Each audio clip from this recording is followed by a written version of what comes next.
get my 6.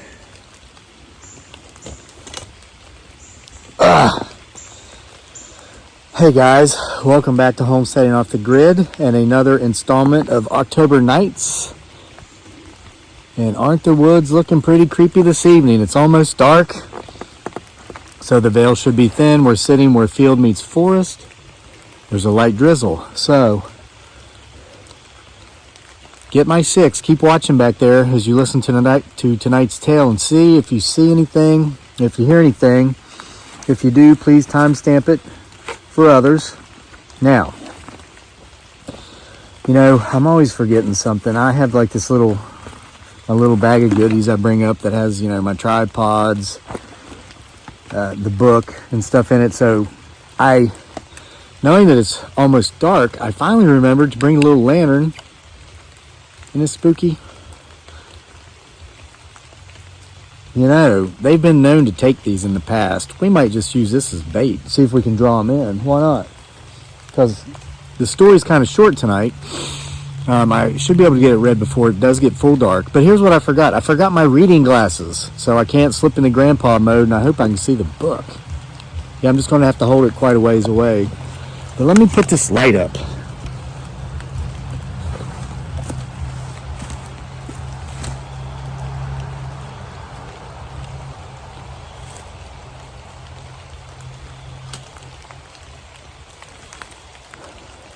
See it?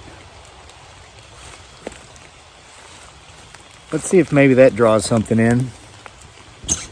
If I need it, I'll just go get it. Squeaky chair. So we got our light right here. Okay, we can see it barely in frame. Okay, so tonight's tale, maybe it's marked. Duh, check the book marker. Oh, that was from last night. So today it is October the 12th. Guys, remember, October Nights, 31 Tales for the Halloween season. Available in print or Kindle version on Amazon. The link's in the video description box below. But if you can't afford the book and you want to hear the stories, you just keep coming back to the channel. Almost all of them will be read here on the channel through the month of October. So,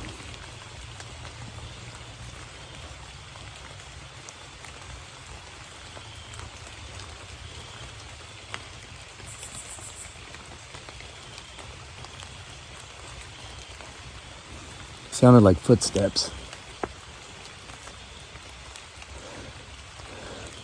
And what is so creepy is that the events in which this story is based upon, or upon which this story is based, happened here in this forest right here not too long ago. Okay? October 12th. Meeting of the Minds.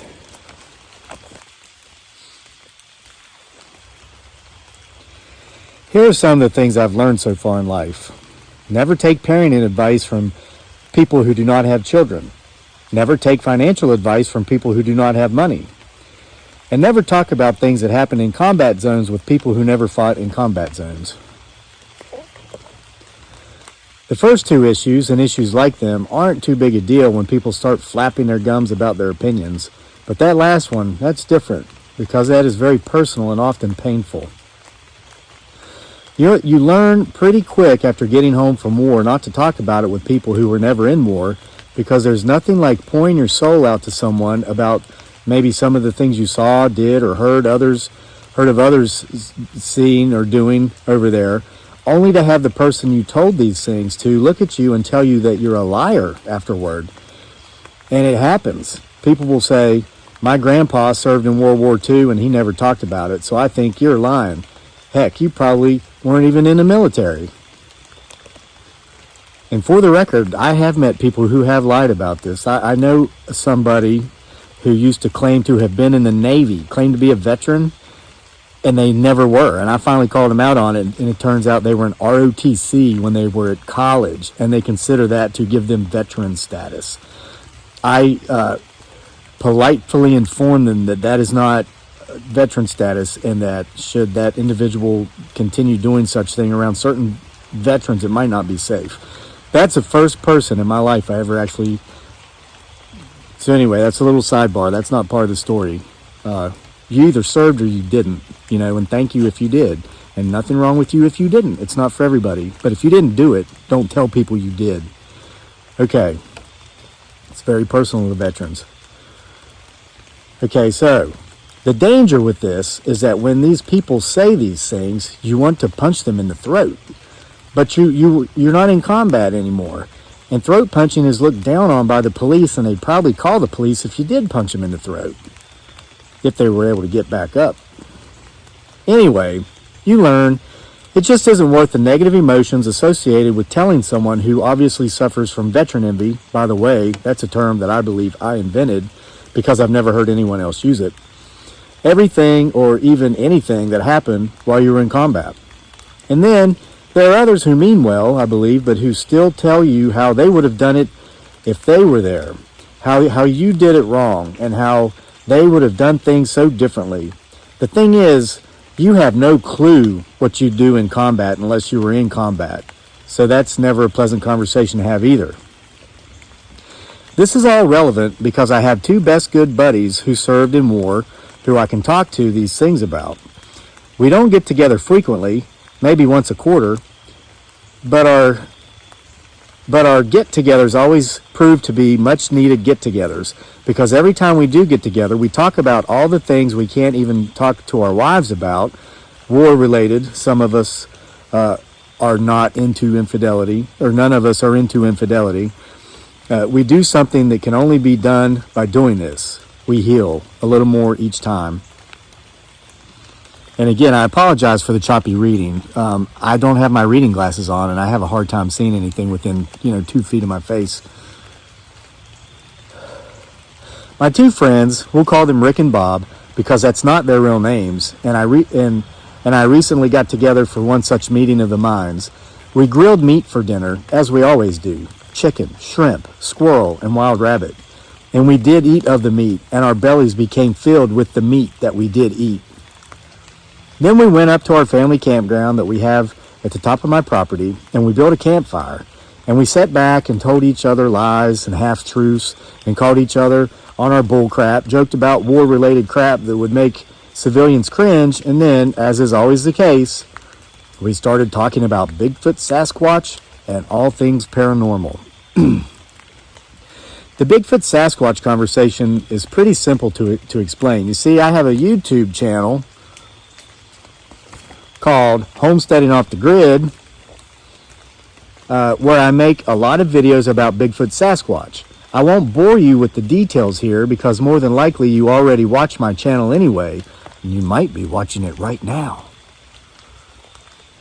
But what I'll say is this: we've had some really strange things happen on our property, and we believe potentially, some of it at least, might be Bigfoot Sasquatch related. One of or both of my buddies usually bring up a recent video I'd made and thus starts the discussion of all things Bigfoot Sasquatch. I'm always the one to bring up the paranormal stuff with these guys because it only feels natural. I mean, we discuss one thing that may or may not be real, Bigfoot Sasquatch.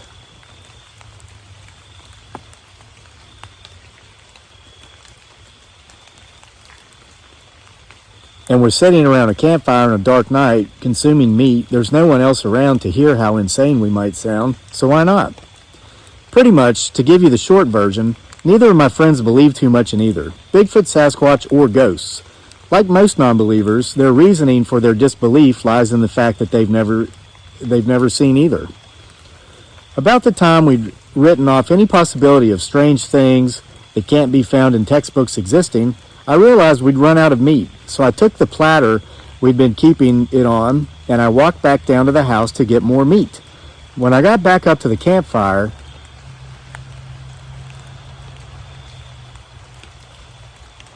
sounded like somebody was running over there, I found that my friend's opinions on all things paranormal had changed completely. We've got to get the letter F out of here, Kevin, and down to your house right now, Bob, who's not really named Bob, said. There's a effing bear just inside the woods, and it's going to eat our meat.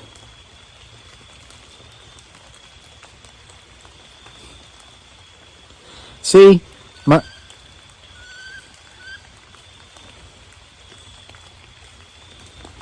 there are some creepy things going on in these woods back here tonight, folks. I'm hearing footsteps, strange moans or screeches. I hope you picked that up. I hope you could hear that. Okay. See, my buddies weren't scared of the bear eating them. They were both actually eating squirrel meat for the first time, and they loved it, and they weren't about to share any of it with some bear.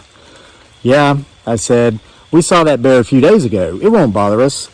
Then we heard something moving in the forest just up the hill from us. There it is, Rick, whose name isn't really Rick, said. That's where we saw its eyes. You guys saw its eyes, I asked. Yeah, Bob, whose name isn't really Bob, said. We saw like this white flash in the woods just above the woodpile. Then we saw its eyes. Were the eyes green or yellow, I asked. White, my friend said in unison. Okay, I said, taking the flashlight from Rick, whose name isn't really Rick.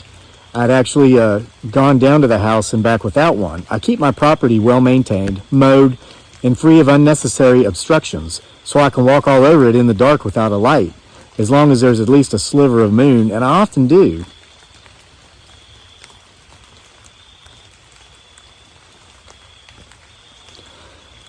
Animals' eyes reflect green or yellow at night, I said, not white. And have you ever seen an animal that can make a flash in the dark? I started heading toward the woods where we'd heard the sound, flashlight turned on. Where is it? Bob, whose name really isn't Bob, asked. Or what is it? It is something paranormal in nature, I said, not even looking back, but continuing to move toward the wood line. Let's get the F out of here into your house, Kevin, Rick, whose name isn't really Rick, said. I stopped and turned to face in the direction of my friends, who were standing huddled together in the dark, their lawn chairs folded and tucked under their arms, and I said, that is the absolute last thing we should do. The dang thing will follow us, and it might end up doing it for a lot more than... Sorry, I'm half blind and it's almost dark. Okay, the dang thing will follow us, and it might end up doing a lot more than taking our meat. My friends, obviously not even knowing how to respond, didn't. I walked into the woods, flashlight still lit, and I said, we know you are here. And that's when the flashlight went out, and I hadn't turned it off. Footsteps from up above me, up where this story took place. We know that this is your land, not ours, I said. We welcome you here with us. I just ask you to please stop scaring my friends, and you are not allowed to follow us home. I then walked back down to my friends by the fire. Did you turn off that light? Bob, whose name isn't really Bob, asked. Nope, I said, and then I clicked the power button, and it came on just fine. I said, and just to see if lightning could strike twice, I headed back into the woods, just behind the woodpile. We keep stacked with pine for our campfires, and I said, we know you're here, and as soon as I was finished with the words, the light went out again. You're welcome to stay, I continued, but please stop scaring my friends, and when we leave, you're not allowed to go home with us. I walked back over to the fire and said, we could probably do this all night, but let's freaking eat meat instead. We sat back down in our chairs around the fire after Rick, whose name isn't really Rick, stoked it up really good by adding more wood, and I think more so for the light, which provided greater visibility of our surroundings than for the heat that it put off, because it was a very warm summer night, and we did eat of the meat, and our bellies became full of the meat. And I told Rick, whose name isn't really Rick, and Bob, whose name isn't really Bob, one heck of a whopper of a ghost story that scared them more than the white flash and the white eyes they'd seen in the woods had, and it scared them more than what they'd witnessed with the flashlight. So at time we did go back down to the house. It was getting really late anyway, and besides, we were out of meat. The end. So guys, again, sorry for the choppy reading of tonight's tale, but as you can see, it is dark. I don't have my glasses, but I'm going to do something. I'm going to take a couple minutes here and get my bag of goodies here. Well, I'm going to have to get the tripod in there. We're going to go for a walk. We're going to get this light, and we're just going to walk around back in here for a minute or two and see if we may or may not be able to see or hear what may or may not be back here making these noises. Yeah, I know. Whoop. Seems scary, but I guess it is. But remember, they call me Crazy Lake for a reason. Most people run away, I run toward. So, see if we can see anything back here. There's a house down there. I gotta get down there here in a minute, make a fire in a wood stove. It's gonna be a chilly night. All right.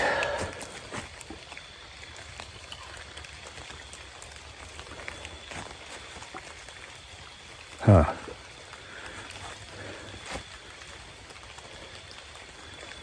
Thought that was a light, but that's just a space. It appears in the tree lines.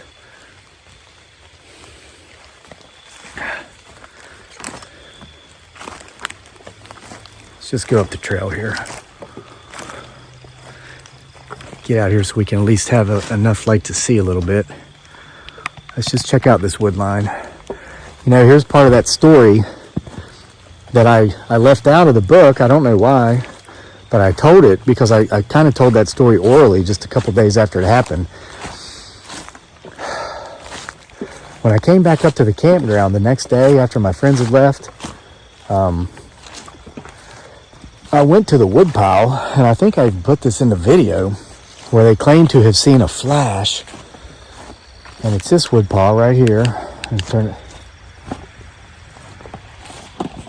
You can't see it now. It's getting too dark. But there was this strange white substance all over the top of the wood, where they claim to have seen that flash while I was at the house, refilling our platter with meat.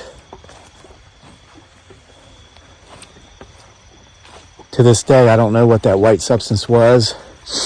Kind of had like a sulfurishy, rotten egg type smell to it. But I never had it tested. People have often asked, why don't you do this? Why don't you do that? Look, there's just so much creepy stuff that goes on here. If I had everything tested or whatever, they'd lock me up in a loony bin.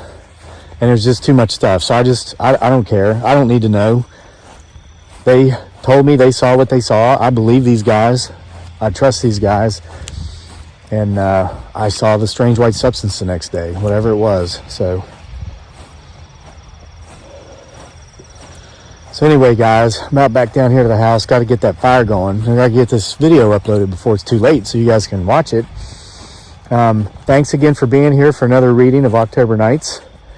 Again, you can get the book in print or Kindle from the link on Amazon in the description box below. But if times are tight for you with COVID-19 and you want to hear the stories and you can't afford to buy the books, just keep coming back to the channel and listening to them here, okay? So, that's all for now. See you tomorrow night for more.